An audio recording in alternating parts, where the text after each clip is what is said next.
Halo movie lovers, pecinta film India, welcome back di Ini Movie Channel. Guys, siapa di sini yang ngefans banget sama artis cantik nan bohai Kakak Tamana Bhatia? Nah, sini kumpul. Karena kali ini aku bakal ceritain kisah yang diperankan oleh Kakak Tamana Bhatia dalam film Petromak yang dirilis pada tahun 2019. Di mana film ini bergenre horror komedi. Jadi serem-serem lucu gitu. Menceritakan tentang seorang laki-laki yang baru saja kehilangan kedua orang tuanya karena terkena banjir. Ia berencana akan menjual rumah orang tuanya, tapi ternyata diketahui rumah itu berhantu dan membuat harga jual rumahnya menjadi turun. Untuk membuktikannya kalau rumah itu tidak berhantu, pria ini pun menyuruh orang-orang untuk tinggal di rumah orang tuanya. Nah, disinilah cerita lucu, seram, dan sekaligus mengerikan terjadi. Sebelum masuk ke alur ceritanya, jangan lupa untuk terus dukung Ini Movie Channel dengan klik tombol subscribe, like, dan share. Jangan lupa komen juga ya.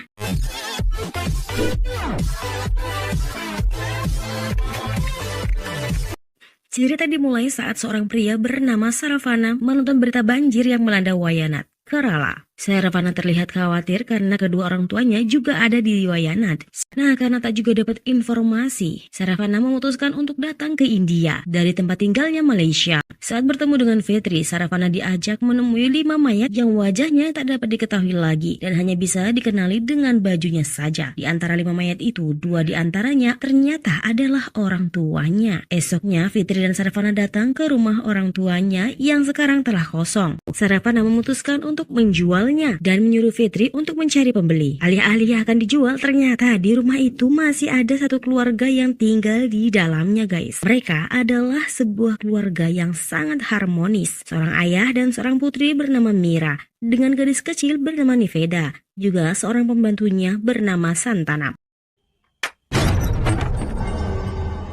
Suatu malam, Niveda kaget saat bertepuk tangan, pintu kamarnya terbuka sendiri. Sementara Mira saat itu sedang membujuk sang ayah untuk menelpon ibu dan saudara laki-lakinya untuk mengetahui kabarnya. Sang ayah tidak mau karena istrinya sendiri yang memutuskan untuk ikut bersama putranya. Namun tiba-tiba Niveda datang dan berkata pada kakeknya kalau sekarang dia punya kekuatan. Namun saat ia akan menunjukkannya, ternyata pintu tidak terbuka ketika ia bertepuk tangan. Melihat itu, Mira pun menyuruhnya belajar lagi di kamar. Tapi saat di kamar, ia mencobanya lagi dan pintu itu pun terbuka. Bersamaan sebuah mainan muncul dari luar kamarnya. Niveda kemudian mengambilnya, tapi tiba-tiba muncul anak laki-laki gendut dan menakutinya. Niveda pun kemudian menjerit. Mira yang mendengar itu kemudian mendatangi Niveda. Niveda berkata kalau ada anak laki-laki gendut, tapi Mira tak percaya. Sampai ia pun kemudian membuktikannya sendiri.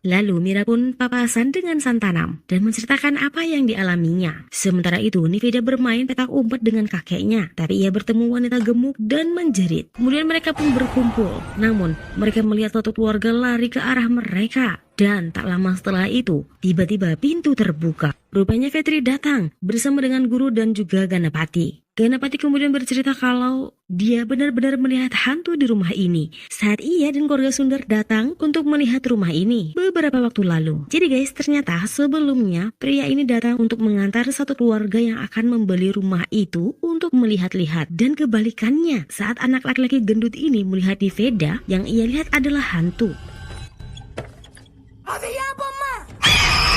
Begitu juga dengan Mira, apa yang mereka kira hantu adalah manusia. Begitu juga dengan keluarga anak laki-laki gendut ini. Saat melihat Mira dan keluarganya, mereka melihat hantu.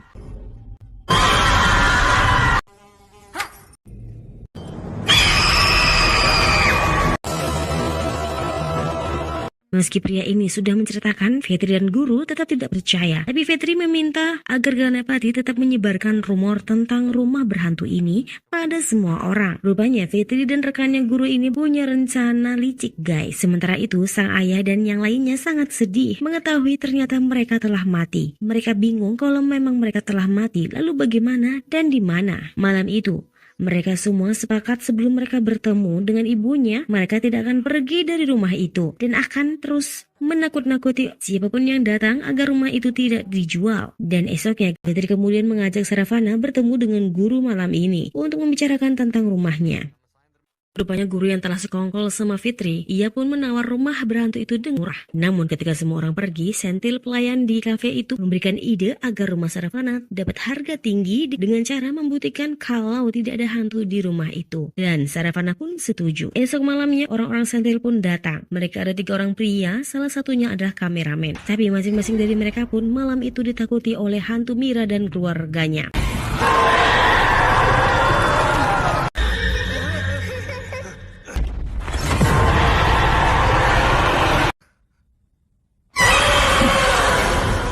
Esok paginya, Sentil, Fitri, dan Saravana pun datang. Namun kameramen berkata sambil ketakutan kalau di rumah ini memang ada hantunya dan lalu pergi. Sementara Sentil bersyukur karena mutu suami yang pingsan masih hidup. Sentil lalu minta satu kesempatan lagi pada Saravana untuk membuktikan di rumah ini tidak ada hantunya dan dialah yang akan tinggal sendiri di rumah itu.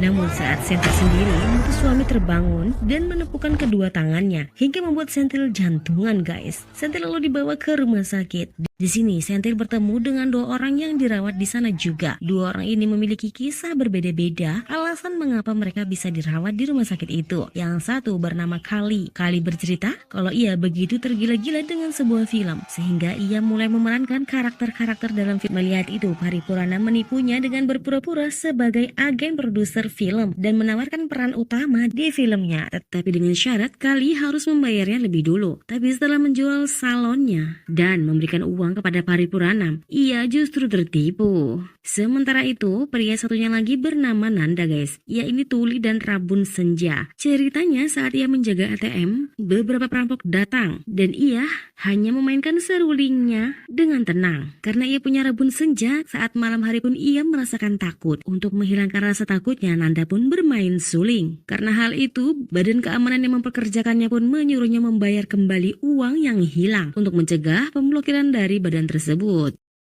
Nah, selain mereka berdua, guys, ternyata teman Sentil ini juga memiliki kebiasaan aneh. Ia bernama Tangang, seorang pemabuk yang minum setelah jam menunjukkan pukul 9 malam. Ia bertaruh pada pertandingan bola saat mabuk dan kehilangan uangnya yang akan ia gunakan untuk mengoperasi anaknya. Mereka berempat ini sama-sama membutuhkan uang. Sentil kemudian menawarkan pada mereka jika mereka mau tinggal bersamanya selama beberapa hari dalam sebuah rumah, maka mereka akan diberikan masing-masing 1 juta. Akhirnya mereka berempat pun tiba di rumah angker itu. Tapi saat di dalam mereka bertiga tahu kalau rumah itu berhantu, guys, dan ingin pergi. Tapi Sentil kemudian memberikan pengertian dan membuka pikiran mereka. Lalu apakah ketiga orang ini akan tetap tinggal di rumah berhantu itu bersama Sentil? Tonton kita selanjutnya di Petromax Part 2 ya. Bye bye, thank you for watching.